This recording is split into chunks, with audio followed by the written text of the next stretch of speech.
Kagulat World, isang matinding eksena ang muling gumising sa mga basketball fans sa buong bansa. Sa gitna ng kabi-kabilang reaksyon online, isang tanong ang nangingibabaw. Ito na nga ba ang pinaka-solid, pinaka-exciting, at pinaka-hinog na young core ng Gilas Pilipinas sa kasaysayan? At sa puso ng usaping yan, isang pangalan ang paulit-ulit na binabanggit, Kevin Cuembao. Naririyan sina Kai Soto, AJ Edu, Carl Tamayo, at Dwight Ramos, mga batang tigre na handang sumagupa sa international stage. Pero ang kwento ngayon, Kagulat World, ay umiikot sa isang player na unti-unting kinikilala bilang ang X-factor ng buong team. Si Kevin Cuembao, ang modernong Pilipinong big man na tila inihanda para sa international stage. Simula pa lang, hindi na basta simpleng hype ang dala ng lineup. Sa bawat interview, sa bawat fan forum, at kahit sa mga lumalabas na reactions mula sa ibang Asian basketball nations, may isang consistent na theme. Ang Gilas Viral 5 ay parang puzzle pieces na eksaktong nagsasakto sa isa't isa. Pero sa gitna ng rotation, ang pinaka-unpredictable, pinaka-versatile, at pinaka-mapanganib, walang iba kundi si Kevin Cuembao. Bago natin himayin ang buong lineup, silipin muna natin kung bakit biglang naging sentro ng usapan si Kevin. Hindi lang dahil sa MVP awards niya sa UAAP. Hindi lang dahil sa galing niyang pumasa o sa basketball IQ na parang pang 30 anyos. Ang tunay na dahilan, Kagulat World, ay dahil sa kakaibang composure at playmaking na wala sa kahit sinong local big man sa kasalukuyan. Sa edad niya ngayon, bihira kang makakakita ng 6'7" na kayang magdala ng bola, mag-set ng offense, at gumawa ng tama kahit sa pressure moments. At ang pinakamahalaga, hindi siya showtime player. He's a system player na kayang mag-improvise. Ibig sabihin, kahit ihaluan mo siya ng veterans o young blood, kaya niyang mag-adjust. Kaya niya ring buhatin kung kinakailangan. Isa siyang Swiss Army knife. Kaya niyang maging scorer, rebounder, facilitator, at kahit emotional anchor ng team.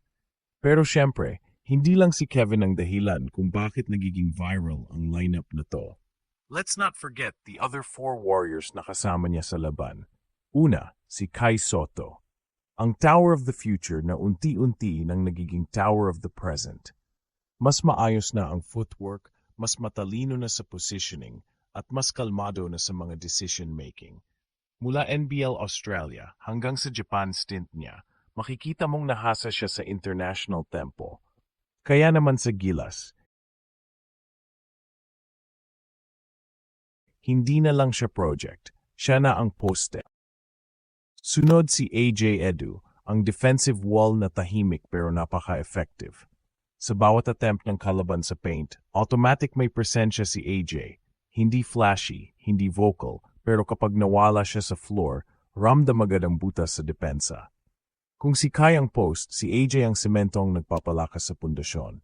Si Carl Tamayo naman, kilala na natin. Ang shooter na may taas at ang taas na may shooting. Stretch 4 kung tawagin, pero may toughness din sa loob. Sa Japan B-League, natuto siyang harapin ang mas physical na laban at ngayon, mas marunong na siyang magbasa ng opensa. Silent killer, pero deadly kapag nakaset ang paa sa tres. At ang glue guy ng lahat, Dwight Ramos. Veteran presence in a young man's body. Siya ang tulay na experience at youth. Sa bawat kalituhan sa court, siya ang nagbibigay ng direksyon. Sa bawat clutch moment, siya ang unang pinapasahan. Ang kanyang basketball IQ. Stability at leadership ang dahilan kung bakit solid ang foundation ng team na to. Pero balik tayo kay Kevin. Kasi kahit pa sabihin mong solid ang buong 5, si Kevin ang pinaka-rare breed. Ang Pilipinas ay hindi kilala sa pag-produce ng playmaking big man, lalo na yung may vision, timing, at off-the-dribble execution. Pero kay Kevin, parang effortless. Yung pagpasa niya sa cutting guard, yung no-look dish sa fast break, at yung timing niya sa pick and pop, lahat calculated. Walang sablay, walang sapalaran, lahat may dahilan. Kagulat World, hindi ito scripted, di ito fantasy team. Ito ang reality na unti-unting binubuo ng bagong Gilas program. At kung may sense of direction man itong lineup na to, malaking bahagi nun ay ang presence ni Quiambao. Siya ang thread na tumatahi sa opensa. Siya rin ang switchblade na kayang mag-adjust depende sa kalaban. May finesse, may tapang, at higit sa lahat, may basketball brain na pambihira sa edad niya. Kaya hindi nakapagtataka kung bakit trending ang lineup na to.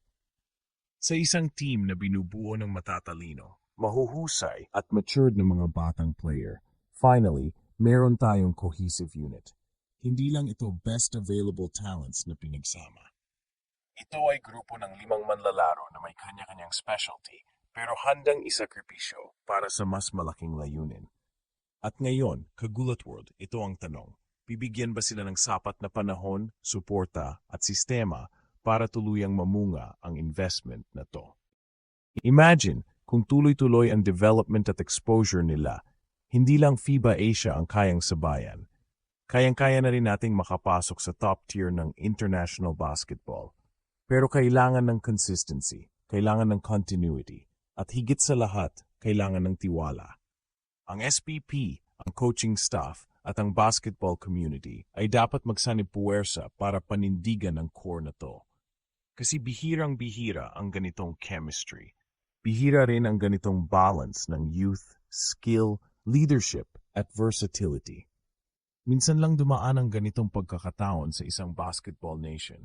Tingnan mo ang Spain noong panahon ni Pau Gasol, ang Argentina noong era ni Manu at Scola, at ngayon baka nga panahon ng Pilipinas. Sina Kai, AJ, Carl, Dwight at Kevin ang sinasabi nating golden generation. Huwag sana nating sayangin. At kung iisipin natin Kagulat Word, si Kevin Quiambao, ang tipong player na hindi lang basta bahagi ng kwento, siya ang nagsusulat ng bagong kabanata. Sa bawat possession, sa bawat assist, sa bawat off-ball movement niya, ramdam mong may direksyon ang team. Hindi lang siya nakikisabay, siya ang nagbibigay ng kumpas sa kabuang tunog ng opensa ng Gilas. Kaya kung may sinasabi tayong generational talent, baka ito na ngayon. At mas exciting dito, kasama niya ang 4 pang batang haligi ng Philippine basketball na handang makipagbakbakan sa buong mundo. Pero syempre, hindi lang dapat umasa ang Gilas sa galing ng 5 ito. Kailangan ng tamang sistema, commitment ng federation, at tuloy-tuloy na suporta mula sa bawat Pilipino. Walang saysay ang talent kung hindi ito pinapanday sa tamang direksyon. Kaya nga ang laban ay hindi lang sa loob ng court, kundi pati na rin sa labas, sa mga desisyon, sa programang ipapatupad, at sa paninindigan nating mga fans.